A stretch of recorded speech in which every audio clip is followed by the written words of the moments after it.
हद्दथना Ibrahim Ibnul मुंज़िर क़ाल हद्दथना मअन क़ाल हद्दथनी इब्नु अबी ज़ि'ब अन इब्न शिहाब अन उर्वा व अन अम्रत अन आइशा ज़ौज नबी सल्लल्लाहु अलैहि वसल्लम अन्न उम्म हबीबह इस्तुहीदत 7 सनीन फसअलत रसूलल्लाह सल्लल्लाहु अलैहि वसल्लम अन ज़ालिक फअमरहा अन तग़तसिल फ़क़ाल हाज़ा इर्क़ फ़कानत तग़तसिलु लिकुल्लि सलाह।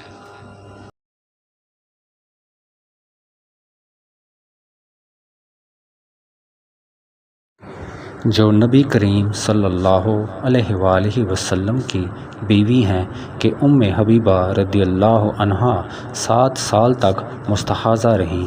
उन्होंने नबी करीम सल्लल्लाहु अलैहि वसल्लम से इसके बारे में पूछा तो आप सल्लल्लाहु अलैहि वसल्लम ने उन्हें गुस्ल का हुक्म दिया और फरमाया कि ये रग की वजह से बीमारी है।